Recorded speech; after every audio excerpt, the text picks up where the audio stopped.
어리석은 자는 그의 마음에 이르기를 하나님이 없다 하는도다. 그들은 부패하고 그 행실이 가증하니 선을 행하는 자가 없도다.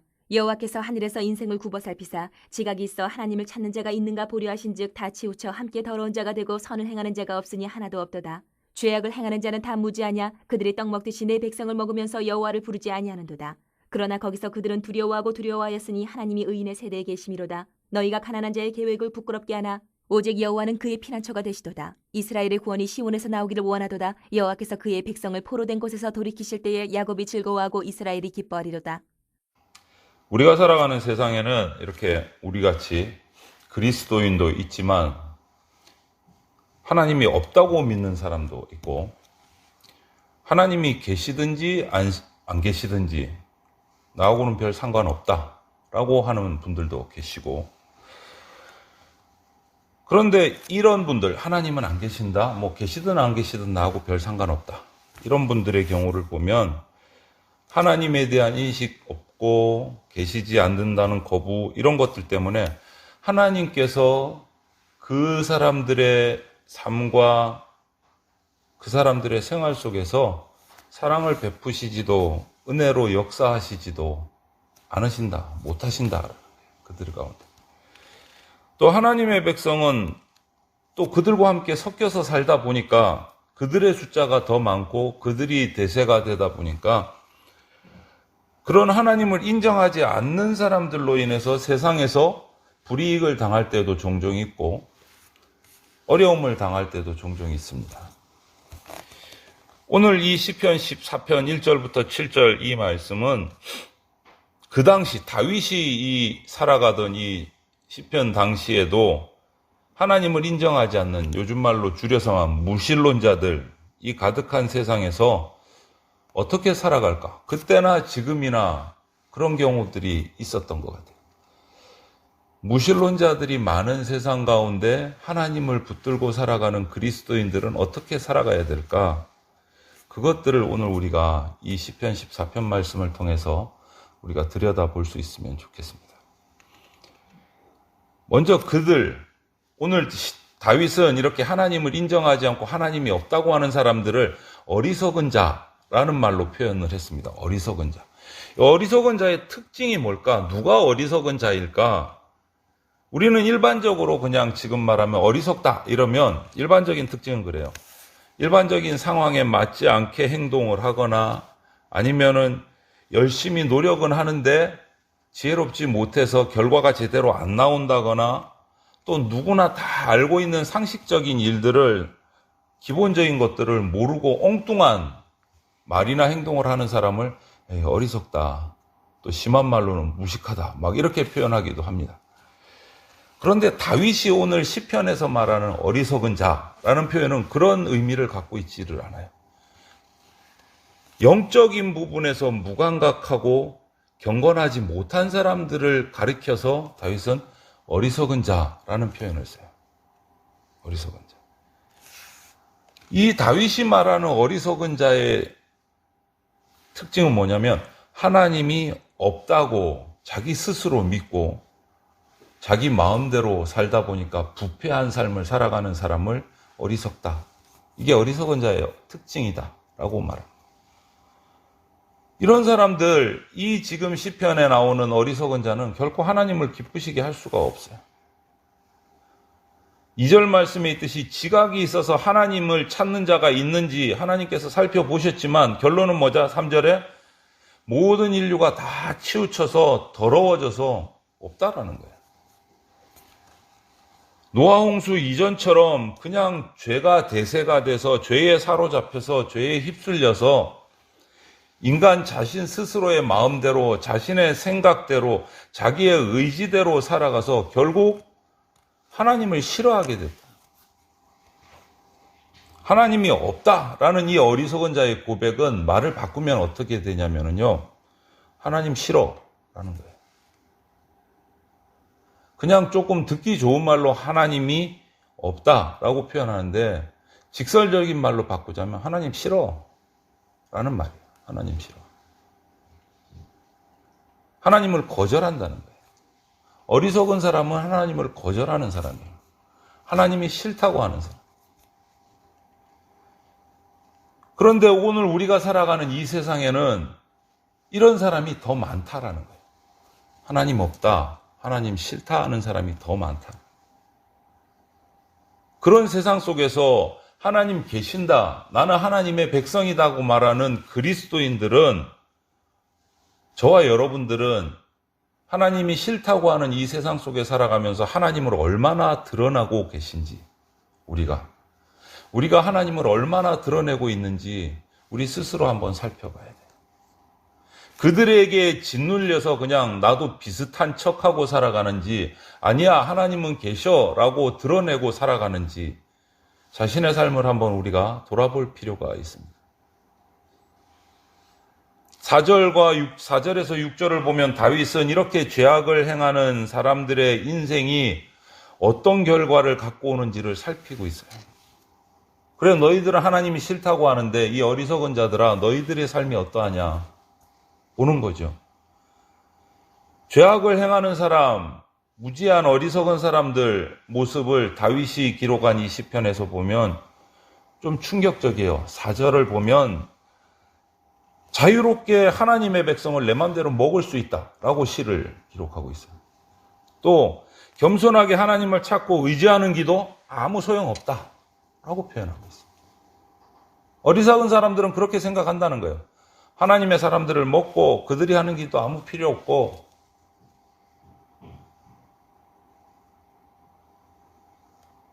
다윗은 앞서서 하나님을 인정하지 않는 사람들의 어리석음을 보고 놀랐지만 이제 지금은 그들이 의인들, 하나님을 믿는 사람들을 압제하고 핍박하고 있다. 그런데 결과가 어떻게 되냐? 5절에서 어떻게 노래합니까? 그 무지함의 결과 때문에 결국 하나님께 심판을 당할 것이다. 큰 두려움에 떨게 될 것이다 라고 얘기하고 있어요. 여기서 가난한 자는요, 하나님의 존재를 부정하는 그 어리석은 사람들에게 핍박받는 사람들을 가난한 자다라고 표현을 하고 있어요. 어리석은 자들이 자신의 세상의 기득권을 가지고 권력을 가지고 하나님을 믿는 사람들을 핍박할 때 하나님께서는 그들을 보호할 것이다. 왜? 그 핍박받는 사람들의 피난처이시기 때문에 그렇게 노래하고 있어요. 하나님은요, 하나님 당신을 믿고 따르는 사람들에게 정말 확실하고 유일한 피난처가 되어주시는 분이세요. 여러분 어떠세요? 하나님의 말씀 진리를 믿고 따라가면서 그대로 살려고 노력하려고 보니까 지금 우리가 살아가는 이 땅이, 이 세상이 힘들지 않으세요? 여러 가지로 막 못할 것들이 많잖아요. 하지 않고 절제해야 될 것들이 많잖아요. 힘들지 않으세요? 그냥 막 내려놓고 살고 싶지 않으세요? 이런 마음이 들고 이런 어려움들이 닥쳐올 때 하나님에 대한 내가 하나님을 얼마나 알고 있는지, 하나님에 대한 지식이 내게 얼마나 있는지, 그것에 따라서 하나님을 의지할 수 있어요. 그런 마음이 들고 그런 어려움이, 고난이 닥쳐올 때마다 우리가 이겨낼 수 있는 방법은 하나님께 더 가까이 가고 하나님을 좀 더 아는 거예요.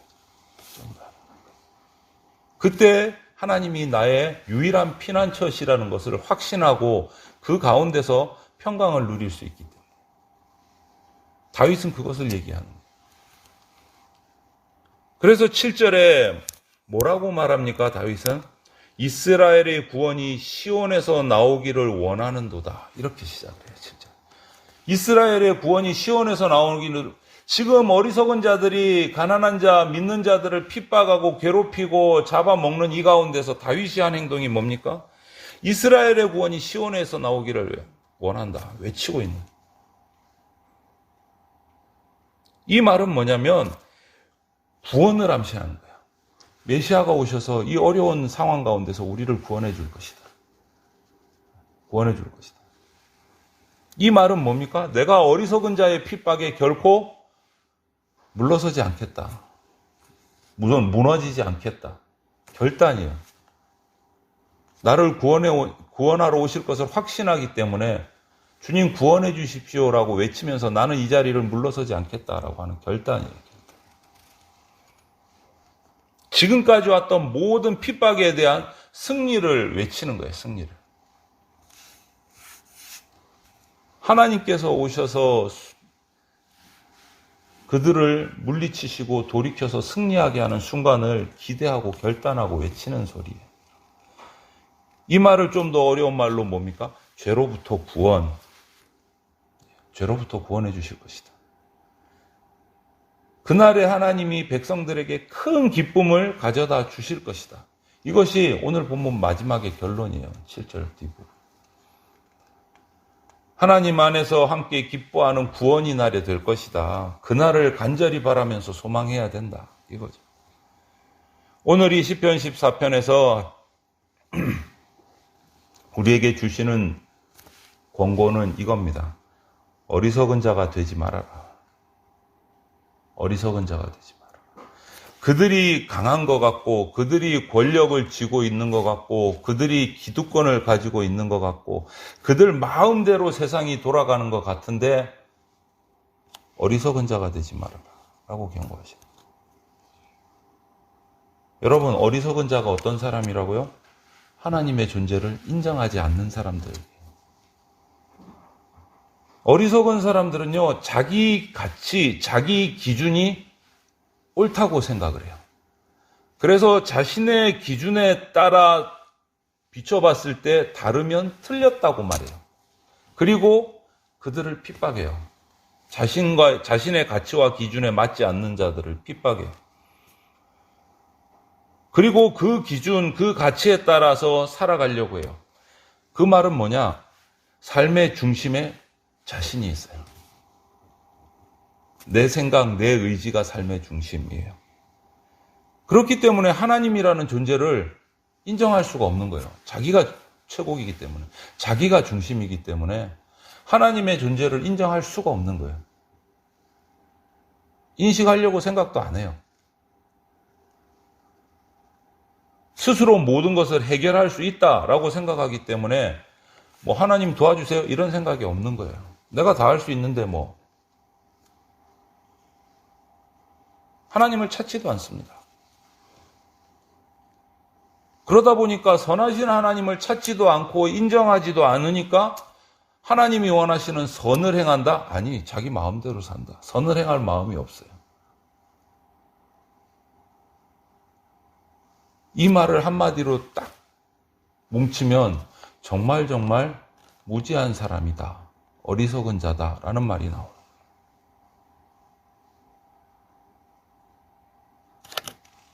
우리 청소년들에게 종종 제가 이런 얘기를 합니다.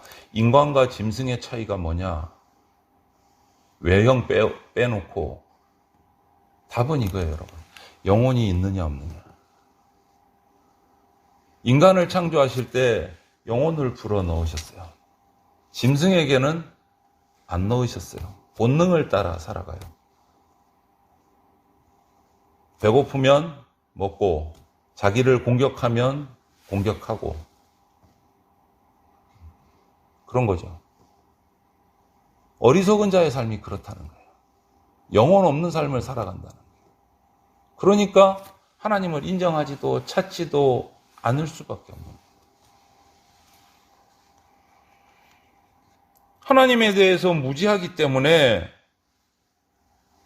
하나님을 찾는 사람, 하나님을 사랑하고 하나님께 의지하는 사람을 보면 저 바보 같은 사람, 저 의지가 약한 사람, 이렇게 표현한다는 거죠. 그리고 그 약한 사람들을 공격한다는 거죠. 세상이 교회를 핍박하고 악한 사람들이 그리스도인들을 넘어뜨리려고 압제하는 것은요, 그들이 하나님을 알지 못하기 때문에, 약한 자로 보기 때문에, 자기들은 강하고 저들은 약하다고 보기 때문에 공격하는 거예요. 그런데 어리석은 자의 결국은요, 두려움 속에서밖에 살 수 없다라고 오늘 결론하고 있어요.